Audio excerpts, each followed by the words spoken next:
Yo, what's up YouTube? This is Nick Wan and I'm bringing you another Python tutorial. This time we're using not just pandas, we're going to be using a package called cuDF. Wow, I love cuDF. cuDF comes to you from Nvidia and they are saying that is a one-line drop-in and you can optimize your Pure Pandas runtime sometimes up to 10 times. So I want to go test to see if that is true today, and I'm gonna go use it on some Big Datable data from Big Datable 2024, which we're using player tracking data to look at tackles and try to estimate the probability that someone gets tackled and whether there's any value in any of these really deep metrics that the NFL is putting out there. We're gonna use a notebook that I tried to start running and it ran through fine, so we're gonna go double check and just go line by line in the code and see what the heck is going on, explain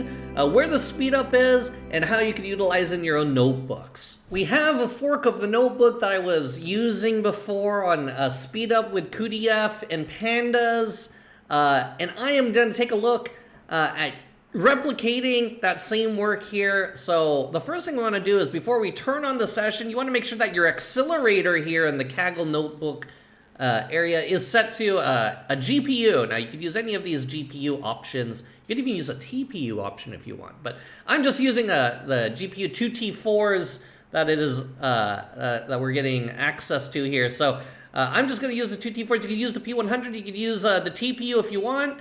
Don't use just none because this is GPU accelerated pandas data frame. So that's the whole point of it all, right? Like Nvidia is in there doing some GPU accelerated pandas data frames. Now, if you want to use just your CPU, there is supposedly speed up there. We could explore that too if we want. But for now, let's take a look at what they've given us in terms of the GPU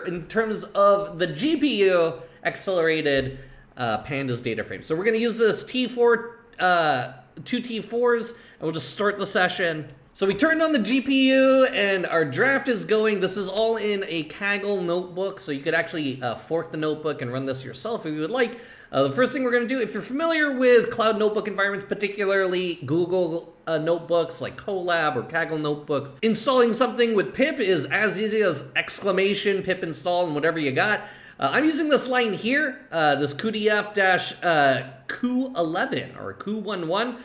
Some of this stuff in here you can add into, but some of the demos online show you don't need that. I'm going to use this just because that it seems to come along with the instructions I've received on how to do this properly. So you can use it too if you'd like, or you could just straight up use the pip install cuDF-Q11. You can see it's installing here.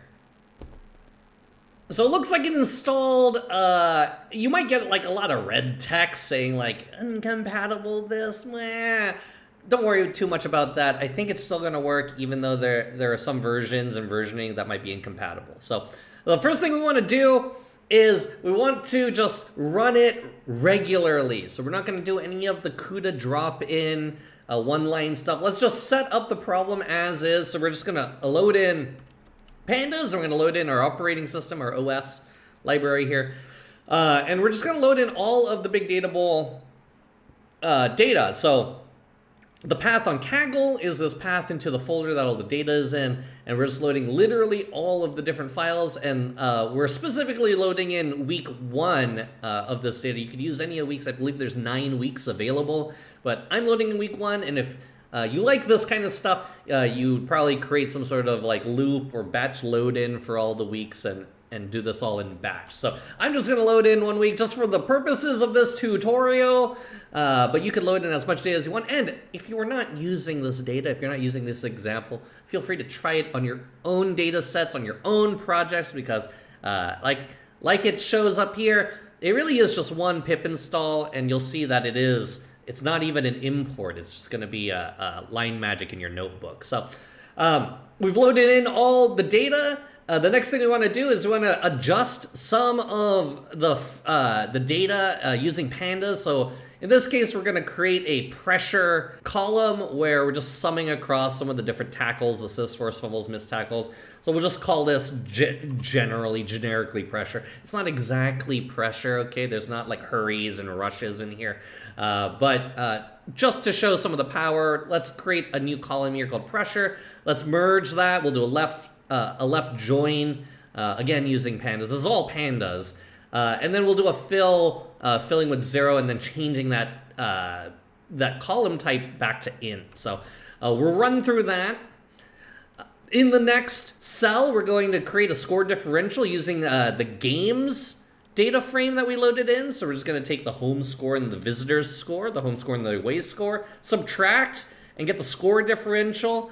And then we'll take all of the columns that we want to join back onto the tracking data. We'll take that from the games data frame. We're bringing in game ID, season, week, the time of the game, the home score, the visitor score, and that score differential column we just made. And again, we'll do that left join back onto the week, that tracking data. Then we'll see from the players data frame that we have that has a bunch of information about the players, and in this case, where they went to college, what position they play. So let's just take those 3 columns, their ID, their college, and their position, and then we'll do a left join. If you do an inner join, there are no NFL IDs for the football, so you'd actually drop all the rows that the football lives on because the football has no NFL ID. And I don't believe the football went to college. The football didn't play a position. The football got no degree. The football was 0 education Andy, okay? That football does not have an ID, does not have an NFL ID, so. Okay, we're also going to use the plays data frame. We're going to create something called ball carrier, so identifying who the ball carrier is. In the plays data frame, on one row equals one play, and it says who the ball carrier is. So we're going to get the game ID, the play ID, who the ball carrier is. We're going to change ball carrier ID to NFL ID. That way, when we join it back to the 1 week of tracking data, it will join onto the NFL ID of the player who is also the ball carrier. And like before, we'll fill with 0 all the nulls. That way, all the other players who aren't the ball carrier will get a 0, and the ball carrier will get tagged with the number 1, which is what we define here.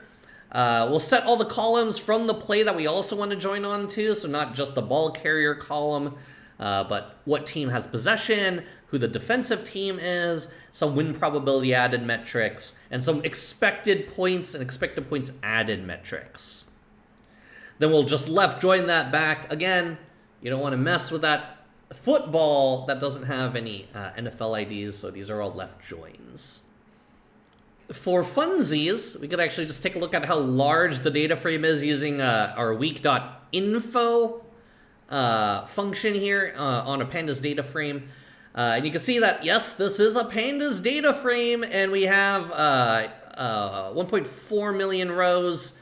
You can see a mix of completely fine and some with definitely some nulls in there. So a mix of clean data and some null data. But for the most part, it looks like we've maintained all of the data from the original data frame, and we've joined it all back onto the original player tracking data frame successfully. So you can see all these columns that we added in, the game, home score, visitor score, score differential, college name, position, if there was a ball carrier, all of this different game state, place state information, and some advanced metrics like home win probability added and expected points added. Okay. So if we do all of that and we just put that all in one cell and we run it all, we could do this line magic here called time it. And so what time it's going to do is it's literally going to time how long the cell takes to run, and it will iterate a few different times. So that way we're not just running it once and saying, hey, look, it's really slow, or hey, look, it's really fast. It's going to do it multiple times to make sure that we're not saying either it's something that's really slow is only one time you ran it, or something that's really fast is just some random aberration of a fast cell run. So let's just run this time it, And let's see how quickly over several runs, how quickly on average does the cell take to run. So again, this is going through loading in all the data, and it's going through all of the pandas things that we said, the tackles information, game information, player information, and plays information, joining that all back onto that week of tracking data that we have. And there should be, at the end of it, 1.4 million rows left. So it is looping through many iterations. And we can see here the output. It's saying right here, the time for this is 6.36 seconds plus or minus 43 milliseconds per loop. And it did this 7 times. So over the course of 7 iterations, 7 times you ran this cell, the average time to run the cell is 6.3 seconds plus or minus 43 milliseconds. So again, not trying to give too much or not enough credit to just doing this with straight up pandas, no cuDF extension yet. I've restarted the notebook and I'm just gonna reinstall the pip install. I'm just gonna run through this pip install line again, and it's gonna run by pretty quickly because we've installed a lot of this stuff already. And so it's just gonna go through and look for updates. But since we've installed all of this stuff already, you can see here, the cell run is done, and all of these requirements are satisfied. We're using version 23.10.2. Once you load that back in, restart your notebook. You can load in the extension load extension cuDF.pandas. And this is just one line of cell magic, and this is your drop-in. After this, you have cuDF accelerated pandas data frames in the background. So let's load in our pandas and our operating systems again. And this is the exact same lines that we had from before. These are the exact same lines. There is no changes. There is no refactor. Before we got about 6.3, 6.4 seconds of runtime. So let's see how fast the time it is for this cell. Again, it's going to go through multiple iterations. We're seeing how many times. It's not the fastest time. It's not the slowest time. How many times did it go through using the cuDF backend? It did it in 331 milliseconds. So it ran through 7 times. And it ran through in 331 milliseconds, plus or minus 6 milliseconds. So remember before it was like a 6.3, 6.4 seconds, plus or minus 34 milliseconds. So this is a really gigantic speed up. Obviously, when you're doing stuff in pandas, we've heard of ways to speed up your pandas data frame. Sometimes you're using polars to have some sort of Rust backend. Sometimes you're using PySpark to leverage a PySpark backend.